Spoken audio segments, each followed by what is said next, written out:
ladies and gentlemen. Thank you for listening. Thank you for downloading.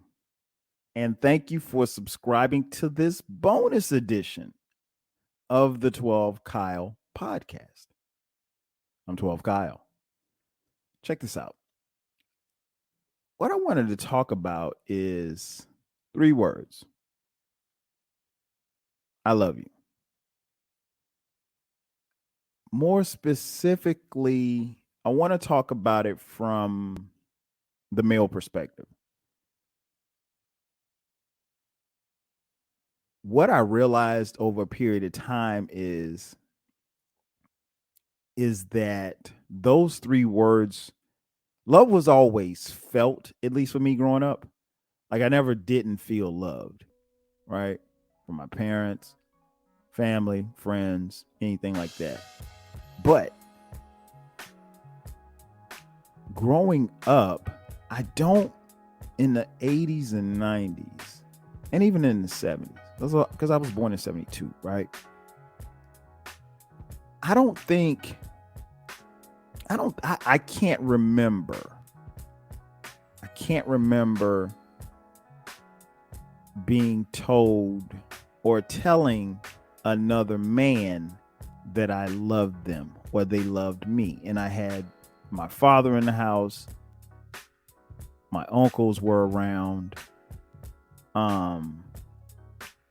But again, the love was felt. There was no doubt. And I'm not going to sit here and tell you that my dad didn't tell me he loved me, because I'm sure he did. I just don't remember it. And I don't remember saying, I love you too, Dad, like that. I think because I remember, it's funny. I remember my uncle, rest in peace, my Uncle Sonny came home from Chicago, came to our hometown of Florence, South Carolina. And, and so Uncle Sonny was there for like a week or so, and then it was time for him to go back. He was about to leave, and my mom was like, go give your Uncle Sonny a hug, tell him goodbye. And so I went to go give him a hug, because, we really didn't hug a lot back then. And he stuck out his hand like to give me some dap. And I don't know. I think that's probably because I think at that time, where the world was, men, at least the men that I saw, black men, didn't really tell each other that they loved each other, because they didn't want it to come off as being, homophobic or anything like that. And, there's a huge, huge issue, obviously, in the black community with, homophobia and everything like that. And it's not as bad as it once was. I can say that, because we definitely, if you were a young black kid growing up in the 80s and 90s, you definitely said some homophobic things, myself included. And you know what I'm talking about. And so, it wasn't apropos to tell another man that you love them, friend or family. And I don't know if it was just because we were young. I don't know if it was just because that was just the way that it was. I don't know if it was just because we just didn't. And I really don't have a great answer for why, because, when I think back to, my father, my uncles, my grandfathers, even though I didn't really know my grandfathers, I'm sure they came up in an era where, they had to be hard, they had to be tough, they had to be, all of these things, because black men were going through hell. Black women were going through even more hell, but that's another story for another day, right? So growing up in this civil rights era, Jim Crow, all of this stuff, I mean, I don't have to go back that far. My great grandparents were slaves, right? So I don't have to go back that far. But even in saying that, I don't know how my great great grandfather, I don't know if I'm sure he loved his kids. Did he tell them he loved them? Did he encourage them, particularly the men, to tell each other that they loved each other? I don't know. Um, But I just wanted to give you a little background. But yeah, growing up in the 70s, 80s, and 90s, no.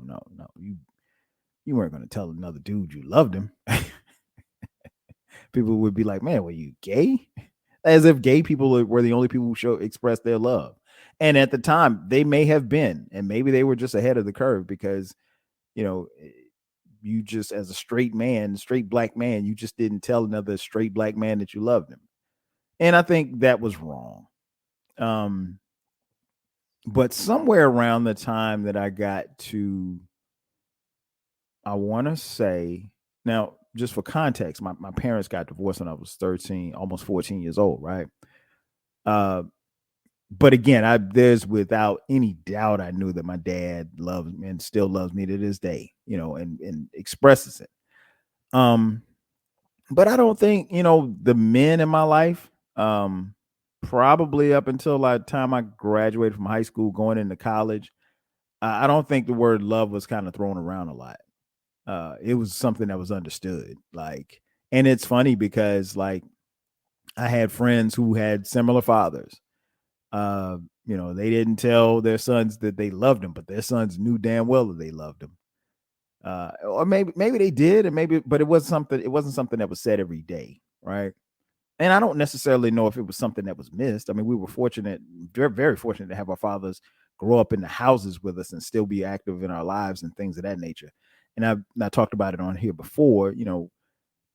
Our definitions of fatherhood came early for us.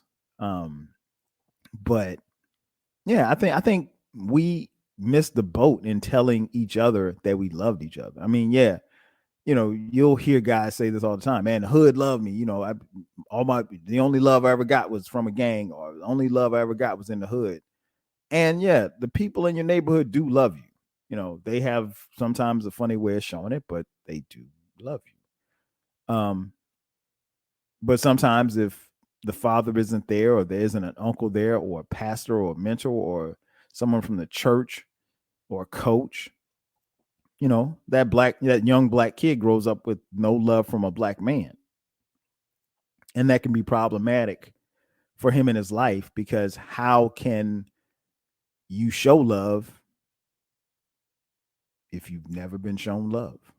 How can you give love if you feel like you've never been loved? So, it's really hard and very tough to ask a young black man to love his young black woman if he's never been told that he's been loved, or never been shown that he's been loved, or hasn't been shown the way that he needs to be shown. But I'm a firm believer in, yeah, you got to tell these kids that you love them. And again, it wasn't a word. These words weren't necessarily flung around when I was in the house growing up, but definitely by the time I got to college. And I guess, I don't know if it was because my parents probably realized, like, hey, this kid he's out there. He's doing his thing, and he's not, our little baby anymore. So I don't know. That's probably a better question to ask them. But yeah, by the time I got to college, I distinctly remember a woman that went to our church. Her son was a year older than me, and unfortunately, he got murdered. I can't remember what happened, but he got murdered. And I think after that point, when my mom and I would talk on the phone, or when we would see each other when I would come home from school, she would always tell me that she loved me. Always. We would end the conversation with, expressing our love for each other. And that had never happened when I was in high school, never happened when I was a kid, running around the house or anything like that. And again, I don't want anybody to think, oh man, 12 Kyle's parents didn't love him. No, they did. It just wasn't something that was said. And again, same for my dad. It was, yeah, he was saying it more. And the same for my uncles. My uncles, my uncles really were an extension of my father. And I'm talking about my mom's brother, because my dad's brother was murdered when I was 2. So never really met him. But yeah, my uncles, they express their love too. And I guess it was the transition of me going from being a young man to a man, if you will. And then subsequently that love kind of trickles down and it festers into you and your friends. Because like me and my friends, we've always had love. Like, that's not a question. I mean, I grew up in a house with my younger brother who's almost 3 years younger than me, and we've always had love, but even our relationship was always strong and got even stronger once I went to college. And then he came to college 3 years behind me at South Carolina State. So we were at school together. And we always expressed, our love. And that was different because we expressed our love, but again, it wasn't something that was thrown around in the house. But yeah, between my brother and my friends, yeah, by the time we got to college, I think that's when we started seeing things. And I think part of it too is when you look around and then you start seeing people leave this earth. Like, you remember what happened to Reggie? Oh man, yeah, man, sad what happened to Reggie. It's like, wow, you're like, Reggie's the same age as me. What happened to him? He had a heart attack. Wow. Oh shit, that's messed up. Like that type of thing. And the love came. And then I think what happened was life experiences, and you watching your boys become fathers, you watching your friends become husbands, you watching them, go through life. And same for me. It all happened for me. And then when you spend time apart, when you see each other, before you part, you tell them you love them. And it got to a point where it's put me where I am now. I have absolutely no problem. In fact, I like to do it. You see your friend, you tell them you love them. Period. That's it. Black men, we love each other. I'm going to always love my brothers. And when I mean brothers as far as black men. I got love for man and mankind, but I love my brothers. I don't want to see any hurt, harm, or danger come to any of my brothers. If you've connected with me on any type of level, I have love for you. Whether or not I express it or not, I do. Black man. But yeah, I have no problem saying, and again, it wasn't something that was ingrained in us, but yeah, I have no problem telling another black man, that I love him, because I really do. And again, I want to see them prosper. I want to see them succeed. I don't want any hurt, harm, or danger to come their way. And then subsequently, ironically, from the words not being thrown around in my house, it was different for me and my sons. We have 3 sons. And I told them that every single day. And, if they don't know any, I mean, of course they know a whole bunch, but they know that their dad loves them. Now, especially with the older 2 being away at college, when we talk on the phone, we text, hey, I love you. Love you too, Dad. Like that. Same with my dad. And I think that's important because, I don't, the thing was, I didn't ever want them to feel or think that nobody, at least their old man didn't love. Of course they know their old man loves them, because everything that I do is for them. A lot of what I do is for them. I don't do stuff for me. But yeah, it's love. And so even though I may not say it to some of you who may be listening, because, I don't know who's listening to this, but I have no problem, again, telling another man that I love him, because I think when you tell someone you love them, one, you're expressing yourself, but you also instill in something in them that, hey, I hold you to a certain standard. And I think we probably would be a little bit further along than where we need to be if we express those feelings to each other, as far as saying, hey man, I love you. Because there's a lot of kids out here that's, wilding and doing a lot of stuff. And honestly, they're not being loved.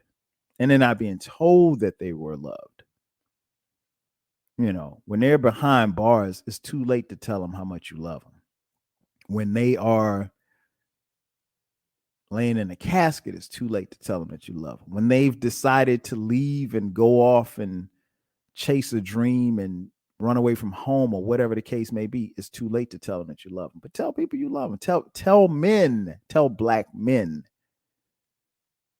that you love them. Black men, tell yourselves that you love yourself. Because here's the thing. If you have self-love, you're highly unlikely to harm yourself or others. That's a fact. Look it up. If you have self-love, you're highly unlikely to harm yourself or others. And if you have self-love, then it's easier to love others.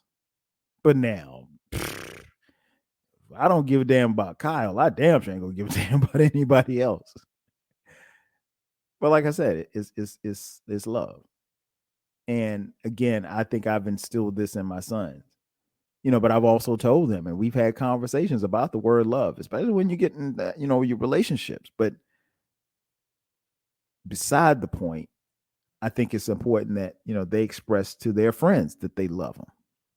Because again, that lets them know. And then it also puts them in high regard. It makes them feel good about where they are and where they are in that friendship or the relationship.